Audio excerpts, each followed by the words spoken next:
Video पसंद आए तो लाइक बटन पर क्लिक करें, चैनल को सब्सक्राइब करें और अपने दोस्तों के साथ शेयर करें।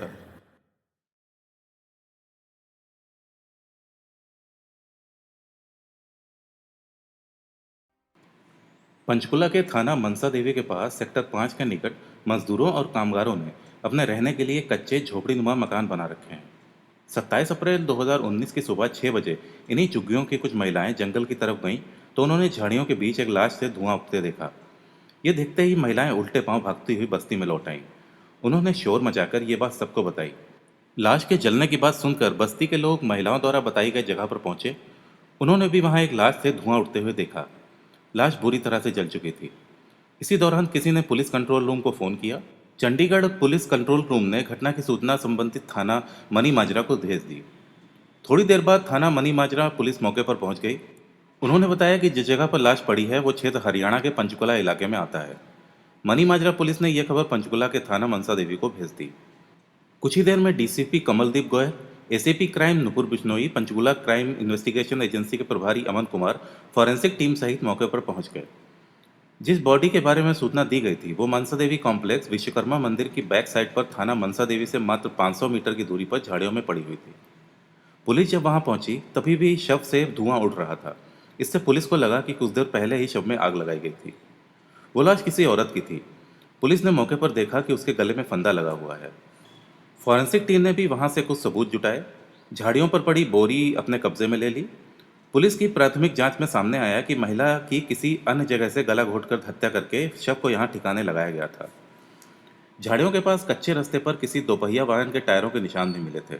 ऐसा लगता था कि महिला का शव किसी वाहन से यहां लाया गया होगा। पुलिस का मानना था कि जब हत्यारे बॉडी लाए होंगे तो कहीं ना कहीं किसी सीसीटीवी कैमरे में कैद जरूर हुए होंगे। महिला के शरीर पर घाव के कई निशान भी मिले थे। बहरहाल मनसा देवी थाना पुलिस ने घटनास्थल पर सबसे पहले पहुंचे पीसीआर में तैनात हेड कांस्टेबल सतीश की सूचना पर हत्या और लाश को ठिकाने लगाने की रिपोर्ट दर्ज कर ली। शव को सेक्टर 6 जनरल अस्पताल के मोर्चरी में 72 घंटों के लिए सुरक्षित रखवा दिया गया था। बॉडी इतनी बुरी तरीके से जल चुकी थी कि उसकी शिनाख्त करनी बहुत मुश्किल हो गई थी। पुलिस के सामने सबसे पहला अहम कदम था शव की शिनाख्त करना। उसके बाद ही हत्यारों तक पहुंचा जा सकता था। पुलिस ने घटनास्थल के आसपास लगे सीसीटीवी कैमरों को चेक किया। चंडीगढ़ पुलिस से भी घटनास्थल के रास्ते की तरफ आने वाले क्षेत्र के सीसीटीवी कैमरों की चेक करने में सहायता मांगी गई। मृतका के फोटो भी सभी थानों में भिजवा दिए गए थे और पिछले महीने लापता हुई 20 से 30 साल की युवतियों के रिकॉर्ड भी खंगाले गए थे। इसके अलावा अज्जले शव की पहचान के लिए पंजाब, हरियाणा, हिमाचल प्रदेश और जम्मू कश्मीर की पुलिस को भी सूचना भेज दी गई थी।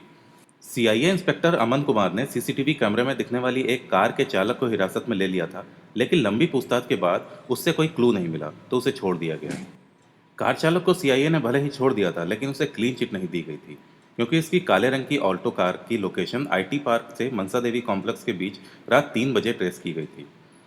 पुलिस ने बॉडी की शिनाख्त के लिए गली गली उसके पोस्टर लगवा दिए थे। इसके अलावा विभिन्न अखबारों, लोकल टीवी चैनलों में भी उसकी फोटो दिखाई गई थी।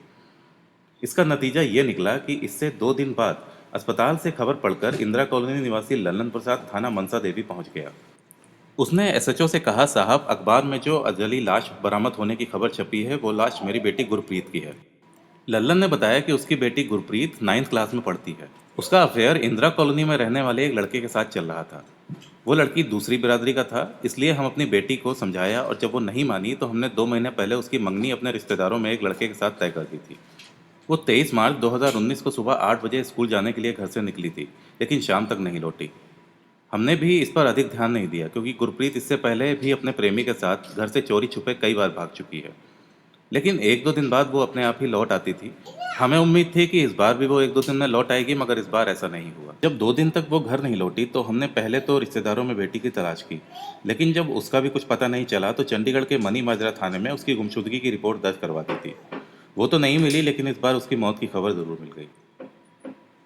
दोनों को मोर्चरी में रखी लाश दिखाई गई तो लल्लन प्रसाद और उसकी पत्नी प्रभा ने लाश की पहचान कर उसकी शिनाख्त अपनी बेटी गुरप्रीत के रूप में की। अखबारों से मिली जानकारी के बाद उसी दिन अजले शव की पहचान के लिए अस्पताल में 60 से अधिक लोग पहुंचे थे, जिनमें ट्राई सिटी के अलावा पंजाब, हरियाणा, हिमाचल प्रदेश, जम्मू कश्मीर आदि जगहों के लोग भी पहुंचे थे, जिनकी बेटियां पत्नियां पिछले कुछ महीनों से लापता थीं, लेकिन शव की शिनाख्त उनमें से किसी ने भी नहीं की थी। 30 अप्रैल 2019 को डॉक्टरों के पैनल ने लाश का पोस्टमार्टम किया। पोस्टमार्टम में बताया गया कि महिला की हत्या गला घोटकर की गई थी और उसके पेट में चाकू से 3 बार भी किए गए थे। महिला 5 महीने की प्रेग्नेंट थी। कागजी कार्रवाई करने के बाद उसकी लाश को लल्लन के हवाले कर दिया गया था। उसी दिन लाश का अंतिम संस्कार भी कर दिया गया था। शिनाख्त होने के बाद अब पुलिस को लल्लन की बेटी के हत्यारों और हत्या के कारण का पता लगाना था। इससे पहले कि इस मामले में पुलिस आगे कुछ कर पाती, अगले दिन कहानी में नया मोड़ आ गया। इस नए मोड़ से पंचकुला पुलिस भी आश्चर्यचकित रह गई। लल्लन अपनी जिस बेटी गुरप्रीत का अंतिम संस्कार कर चुका था, वही गुरप्रीत अपने गायब होने के करीब 38 दिनों बाद 30 अप्रैल को रात करीब 9 बजे आईटी थाने में अचानक पहुंच गई। उसने पुलिस को बताया कि मैं जिंदा हूं, मेरे प्रेमी को बेवजह मेरी हत्या के आरोप में फंसाया जा रहा है। इसमें मेरे पिता की ही कोई चाल हो सकती है। गुरप्रीत ने बताया कि वो जहां भी गई थी अपनी मर्जी से गई थी। जब उसने न्यूज़ में अपनी ही हत्या की खबर पढ़ी तो वो हैरान रह गई, इसलिए सच्चाई बताने के लिए वो सीधे थाने चली आई है। पुलिस ने इस बात की सूचना एसएचओ मनसा देवी को देने के बाद देर रात तक गुरप्रीत से पूछताछ की। अगले दिन यानी मई को उसका मेडिकल करवाने के बाद उसे सिटी मजिस्ट्रेट के सामने पेश कर उसका इकबालिया बयान लिया गया। पुलिस ने जब लल्लन और उसकी पत्नी प्रभा को थाने में बुलाकर इसके बारे में पूछा तो वो गिड़गिड़ा कर कहने लगे, साहब आपने लाश और उसके जो फोटो हमें दिखाए थे, उसके नाक कान मेरी बेटी से बिल्कुल मिलते थे, इसलिए हमने उसे अपनी बेटी की लाश समझा। गुरप्रीत के लौट आने से लल्लन और चंडीगढ़ पुलिस ने तो चैन की सांस ली, मगर पंचकुला पुलिस की मुश्किलें अब बढ़ गई थी। अब ना तो पुलिस के पास मृतका के बारे में कोई जानकारी थी और ना हत्यारों को कोई सुराग। कुल मिलाकर पुलिस को इस ब्लाइंड केस को सुलझाने के लिए एक नए सिरे से तहकीकात करनी थी। चूंकि मृतका गर्भवती थी, इसलिए पुलिस अब इसे ऑनर किलिंग के एंगल से भी देख रही थी। दूसरी ओर लल्लन की बेटी के वापस आ जाने से उसके तथाकथित प्रेमी की मां ताज ने अपने रिश्तेदारों और मोहल्ले वालों के साथ थाने में हंगामा खड़ा कर दिया था। थाने में बैठे लल्लन और उसकी पत्नी प्रभा को आड़े हाथों में लेते हुए उसने कहा कि मैं कहती थी ना कि मेरा बेटा कभी ऐसा नहीं कर सकता। वो गुरप्रीत से सच्ची मोहब्बत करता है, उसकी हत्या कर ही नहीं सकता। लल्लन और उसके परिवार वाले पूरी रंजिश निकालने के लिए मेरे बेटे को फंसाने की कोशिश कर रहे हैं। अब थाना मनसा देवी पुलिस इसकी जांच करने में जुट गई कि आखिर वो युवती कौन थी जिसका अंतिम संस्कार लल्लन ने अपनी बेटी गुरप्रीत जानकर कर दिया। थोड़ी कोशिश के बाद मनसा देवी पुलिस को मृतका के बारे में एक छोटी सी जानकारी मिली। पता चला कि वो लाश सूरजपुर की रहने वाली किसी युवती की थी। पुलिस जब सूरजपुर पहुंची तो वहां मृतका का पिता ऋषिपाल मिला। मनसा देवी पुलिस ने ऋषिपाल से बात की तो उसने बताया कि उसकी बेटी आरती 26 अप्रैल की रात से लापता है। उसने पुलिस में गुमशुदगी की रिपोर्ट दर्ज करा दी थी।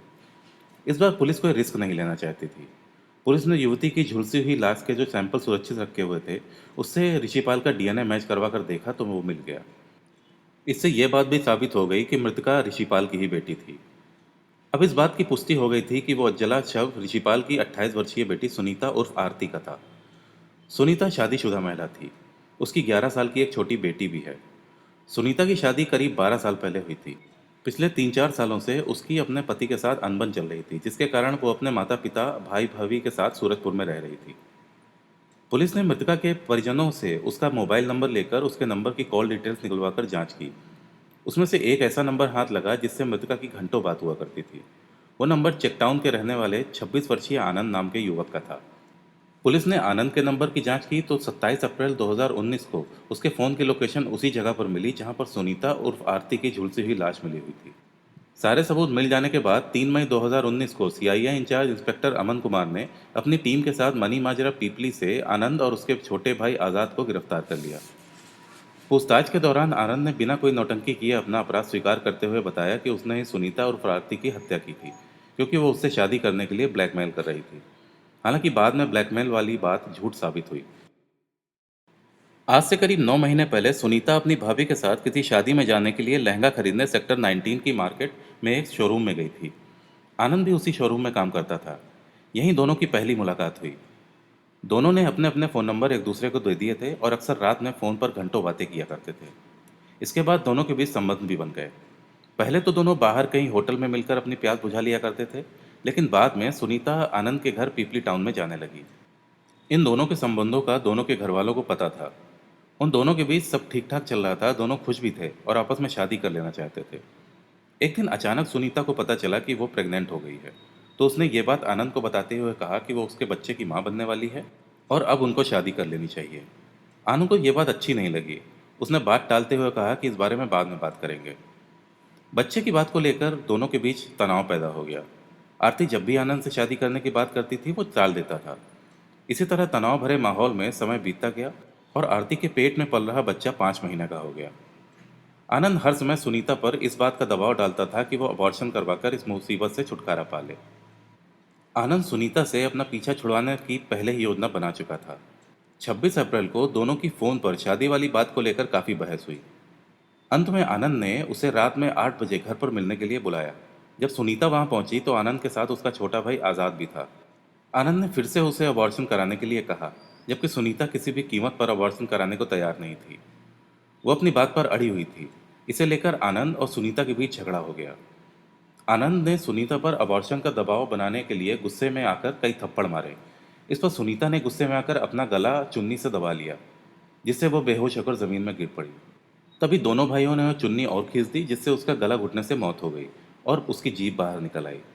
इसके बाद आनंद ने चाकू से पेट के आसपास हिस्से में 3 बार किए। हत्या करने के बाद दोनों भाइयों ने सुनीता के शव को जूट की बोरी में डाला और लाश को सुनीता की ही एक्टिवा के अगले हिस्से में रख दिया। मनी माजरा से चलकर दोनों भाई मनसा देवी थाने के क्षेत्र पहुंचे, जहां उन्होंने सुनीता का शव झाड़ियों में डाल दिया। इसके बाद दोनों भाई मनी माजरा के एक पेट्रोल पंप पर पहुंचे, जहां उन्होंने एक्टिवा की टंकी फुल करवाई और वापस लाश के पास पहुंचे। एक्टिवा की टंकी से पेट्रोल निकालकर उन्होंने लाश पर छिड़का और आग लगाकर वहां से अपने घर चले गए। यह बात 26-27 अप्रैल की रात की है।